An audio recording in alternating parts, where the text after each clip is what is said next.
What's up, everyone? I hope you're doing well out there. People are pretty fired up. People are pretty fired up over Will Smith, Pimp slapping Chris Rock, and I still don't care. People are also getting fired up about Biden's new wealth tax plan. He's not calling it a wealth tax plan, but that's basically what it is.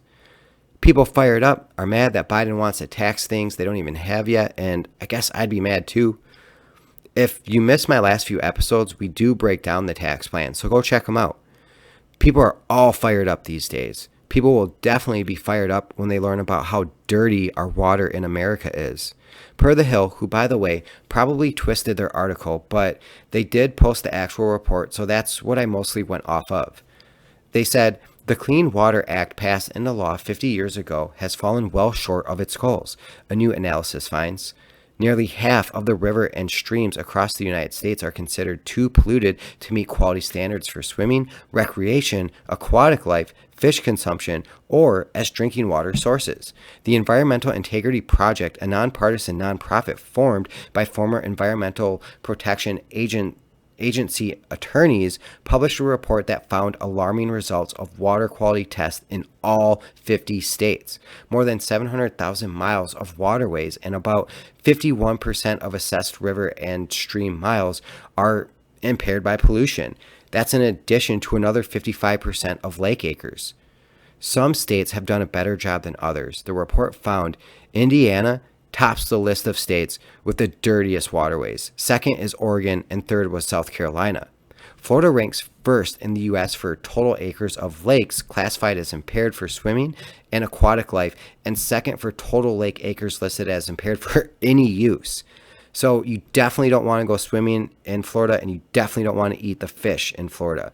California also ranks first when it comes to the most river and stream miles listed as impaired for drinking water, and third for fish consumption. So definitely don't drink the water out in Cali, and you definitely don't want to eat that fish out in Cali either.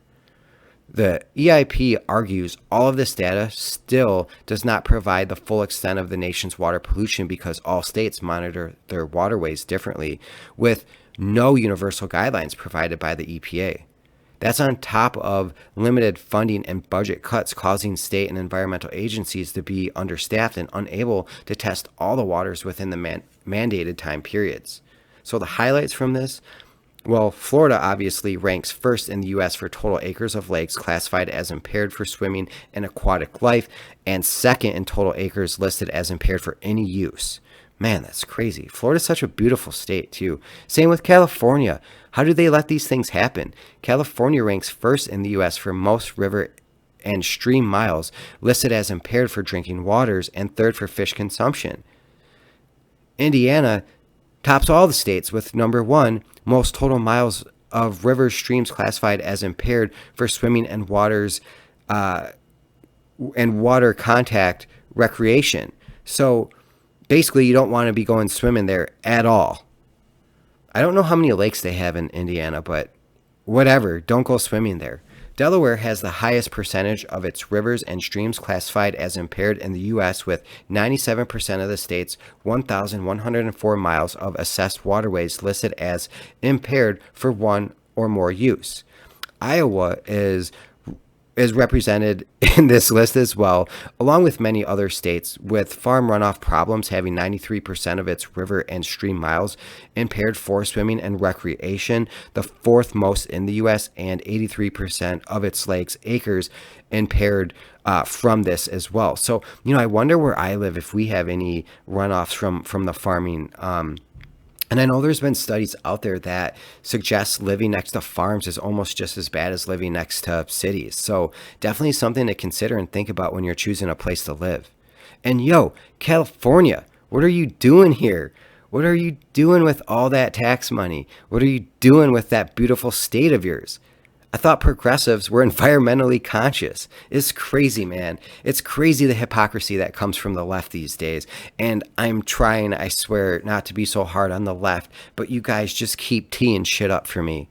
Watch environmentalists somehow try to say this is beef's fault and that you should stop eating beef. Jesus. Looks like the Clean Water Act is as useless as the Paris Accord when When will we actually implement laws that actually protect our health? When will we finally start investing more in technology to help our planet and people stay healthy? This is probably why families like the Bushes and many others bought up all the natural springs and fresh water over the last several decades. President Biden's infrastructure bill does include funding for water pollution control efforts, with the EPA announcing earlier this month it intended to work with all these states, local and tribal partners to implement $43 billion in water infrastructure funding. So we'll see what they actually do with that money. I have a feeling nothing will happen, but time will tell, right? That concept of time that I'm always talking about. So going from outside to going inside now. More big tech evidence that it's increasing extremism.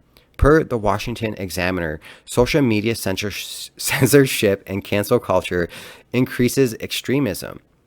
Tech giants such as Facebook, Twitter, and Google are facing all-time highs in hate speech and misinformation, with such content increasing 20-fold between 2017 and 2021 on Facebook, suggesting that the company's approach to censorship doesn't work. And according to a new study conducted by Daryl Davis, who's a really cool guy, you should look him up if you're not familiar with him, a race relations expert, and Bill Ottman, a free speech activist and CEO of crypto social network called Minds, which I did a review on. The study, which was edited by Dr. Nafis Hamid, a senior research fellow of radicalization at King's College London, among other academics, examined the efforts of restricting extremist content from large-scale social media platforms by looking at the behavior of extremist groups among the white supremacists, neo-Nazis, and Islamic extremists. When you deny people the ability to express opinions and engage in cancel culture, the data shows you send them to nefarious platforms where much worse behavior occurs, Ottman told the Washington Examiner. People who get canceled or deplatformed just move to somewhere else with an echo chamber that reinforces their beliefs. And this leads to shootings at synagogues and mosques. And that's what happened in Charlottesville, Ottman added. He added that rampant censorship and the blocking of people on social media have caused more people to become lone wolves, which has directly resulted in the rise of radicalization.